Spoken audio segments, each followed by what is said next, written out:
தொக்கு பிரியாணி, தொன்னை பிரியாணின்னு நிறையா சாப்பிட்ருப்போம். ஆனால் கீமா பிரியாணி கண்டிப்பாக ட்ரை பண்ணியிருக்க மாட்டீங்க. ஒரு தடவை செஞ்சு சாப்பிட்டு பாருங்கள். அப்புறம் கண்டிப்பாக அடிக்கடி செய்வீங்க. பிரியாணிக்கு எந்த அளவு வெங்காயம் சேர்ப்போமோ அதை வறுத்து எடுத்து வச்சுக்கணும். வறுத்த வெங்காயத்தோட மல்லியும் புதினாவும் கட் பண்ணி சேர்த்துட்டு, பிரியாணி மசாலா நம்ம எடுக்கிற அளவுக்கு தகுந்த மாதிரி போட்டுக்கிட்டு, அது கூட தயிரும் சேர்த்து நல்லா கலந்து தனியாக வச்சிடணும். அடிக்கனமான பாத்திரம் எடுத்து எண்ணெய் நெய் கலந்து ஊற்றிட்டு, பட்டை கிராம்பு ஏலக்காய் பிரியாணி எல்லாம் சேர்த்து நல்லா பொரிஞ்சு வந்ததுக்கப்புறம் நம்ம கீமாவை சேர்த்துடணும். கீமா உங்கள் இஷ்டம் தான். மட்டன், பீஃப், சிக்கன் எதில் வேணாலும் நீங்கள் ட்ரை பண்ணி பார்க்கலாம். அடுப்பை சிம் பண்ணிட்டு கீமா வர அளவுக்கு நல்லா வெயிட் பண்ணிவிட்டு, வெந்ததுக்கப்புறம் இஞ்சி பூண்டு பேஸ்ட்டு, உப்பு, மிளகாத்தூள், மல்லித்தூளாக சேர்த்து நல்லா கலந்து கொடுத்துருங்க. பச்சை வாடை போனதுக்கப்புறம் தக்காளி சேர்த்துருங்க. தக்காளி நல்லா குழஞ்சதுக்கப்புறம் நம்ம ரெடி பண்ணி வச்சு வெங்காயம் மிக்ஸை சேர்த்து நல்லா மிக்ஸ் பண்ணிடுவோம்.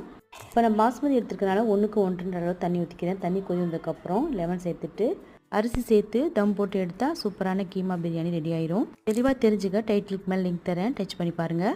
இதுக்கு சிக்கன் 65யோட பீஃப் ரோஸ்ட் தான் அட்டகாசமாக இருக்கும். கண்டிப்பாக ட்ரை பண்ணிவிட்டு எப்படி